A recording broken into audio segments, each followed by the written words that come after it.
ಮಾಡೋದಂತ ಬಂದ್ವಿ ಒಳಗಡೆ ಎಂಟ್ರೆನ್ಸ್ ಕ್ಲೋಸ್ ಮಾಡ್ಬಿಟ್ರೆ ತೇರ್ ಆಗೋವರ್ಗು ಅಲ್ಲೋಡಿ ಹೆಂಗ್ ಕೂತಾನೆ ಕಷ್ಟ ಬಿಡಲ್ಲ. ಅಲ್ಲಿ ನೋಡಿ ಇಲ್ಲಿ ಗ್ಯಾಪ್ ಅಲ್ಲಿ ಅಣ್ಣ ಹೆಂಗ್ ಕೂತವನಲ್ಲಿ ಫೋನ್ ಹಿಡ್ಕೊಂಡು ಮುದುಗಿದ್ರು ಅದೇ ಆಮೇಲೆ ಇಲ್ಲಿ ಇಲ್ಲಿ ಇಲ್ಲಿ ಇಲ್ಲಿದೀವಿ ಕೆಳಗಡೆ ನಿಂತ್ಕೊಂಡು ಇಷ್ಟು ಜನ ಕಷ್ಟ ಪಡ್ತಾ ಇದೀವಿ. ಅಣ್ಣ ಅಲ್ಲಿ ಟಾಪ್ ಅಲ್ಲಿ ಕೂತ್ಕೊಂಡೊಬ್ರು ಟಾಪ್ ಆಂಗಲ್ ಅಲ್ಲಿ ನೀವು ನೋಡ್ತಾವ್ರೆ.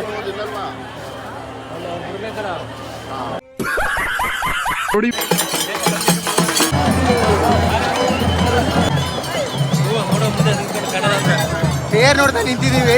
ಯಾರಾದ್ರೂ ಫೋನ್ ಕೈ ಹಾಕು ಅಂತ ಹೇಳ್ತವ್ರೆ ಅಣ್ಣ. ಇವನ್ ರೆಡಿ ಅಂತ ಹೇಳ್ತವ್ರೆ. ಆನೆ ಬತ್ತು ಎಲ್ಲ ಅಲರ್ಟ್ ಆಗಿ ಆನೆ ಬತ್ತು ಅಲರ್ಟ್ ಎಲ್ಲ ಹೇಳಿ ತಗೊಂಬನ್ನಿ.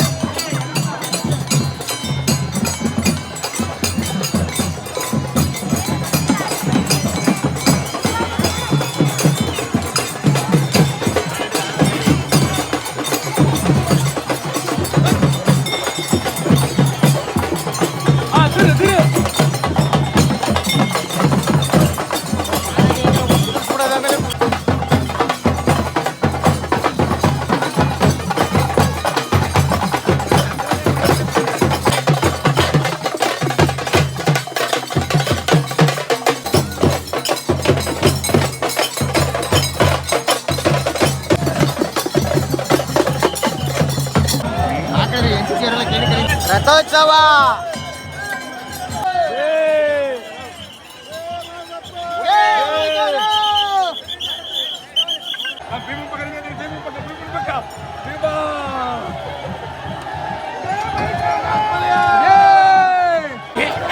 ಇವನು ಪೂಜಾರಿ ಹುಚ್ಚ ಲೂಜು ನೋಡಿದಾಯ್ತು. ದರ್ಶನಕ್ಕೆ ಹೋಯ್ತಾ ಇದೀವಿ ಒಳಗಡೆ. ನಮ್ಮ ಭಾಷೆಯಲ್ಲಿ ಮುಂದೆ ಹೋಯ್ತಾನೆ ವಿಷ್ಣು ಅಂತ. ಮಖ ತೋರ್ಸೋದ್ರೆ ಮಖನೇ ತೋರ್ಸಲ್ಲ ಅಂತಾನೆ ನಮ್ಮ ಭಾಷು.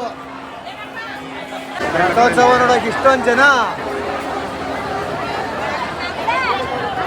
ಅದ್ರಲ್ಲಿ ನಾವು ಒಂದು 10 ಜನ.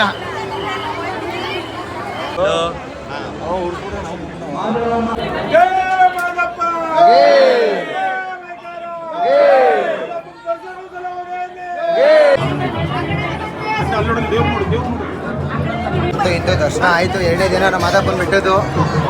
ಸೀದಾ ರೂಮ್ ಹೋಗ್ಬಿಟ್ಟು ಪರಾಮ್ ಆಗ್ಬಿಟ್ಟು ಹೊರಗಡೆ ಚಾಮುಂಡಿ ಬೆಟ್ಟಕ್ಕೆ ಆಯ್ತು. ಆರಾಮಾಗಿ ಆಯ್ತು. ಅಂತೂ ಇಂತೂ ನೆಮ್ಮದಿಯಾಗಿ ದರ್ಶನ ಆಯಿತು. ನೆನ್ನೆನೂ ಆಯ್ತು, ಇವತ್ತು ಆಯ್ತು.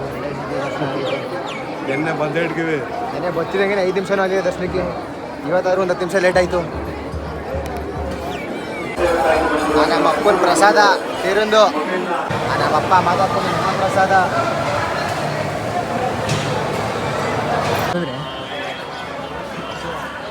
ನಾವೇ ಭಾಗ್ಯವಂತು. ಇಷ್ಟು ಜನ ಪಾಪ ಕಾಯ್ತಾ ಕೂತವ್ರೆ. ಬೇಗ ದರ್ಶನ ಆಯಿತು. ನಾನು ಬರಲ್ಲ ಅಂದೆ, ಇವಾಗ ನೀನು ಬರಬೇಡ ಅಂತ ಇದೆಯಾ? ಹಂಗಾದ್ರೆ ನಾನೇ ಬಂದ್ಬಿಟ್ಟಿದ್ದೀನಿ ನೋಡು.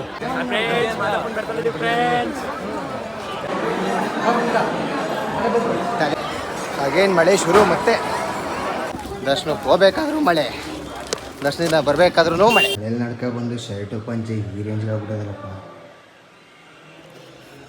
ಶಿಸ್ತಾಗಿ ನೆಮ್ಮದಿಯಾಗಿ ಬಟ್ಟೆ ಚೇಂಜ್ ಮಾಡ್ಕೊಂಡು ಆರಾಮಾಗಿ ಹೊರಟೋದು. ನನ್ನ ಹೆಂಡತಿ ಅಂತೂ ಹೂವುದು ಪುನ್ಕಾಯಿ ಆಗ್ತಾಳೆ. ನಡ್ಕೊ ಬರ್ಬೇಕಾದ್ರೆ 4-5 ದಿನ ತೊಗೊತೀವಿ. ಬಟ್ ಹೋಗ್ಬೇಕಾದ್ರೆ 4 ಅವರಲ್ಲಿ ಮೈಸೂರು ಹೊಂಟೋಗ್ಬಿಡ್ತೀವಿ. ಒಂಥರ ಮಾದೇಶ್ವರ ಬೆಟ್ಟದ ಹೋಗೋಕ್ಕೆ ಮನಸ್ಸಿಲ್ಲ, ಬೇಜಾರಾಗ್ತಾಯಿದೆ.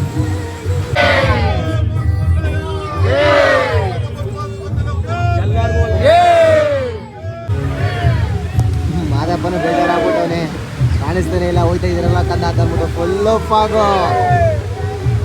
ತಂಪಾಗಿ ಹೋಗ್ರ ಮಕ್ಕಳ ಅಂತ ಅಂದ್ಬಿಟ್ಟು ಮಳೆ ಹೋಗಿಸ್ತವನೆ ಮಾದಪ್ಪ.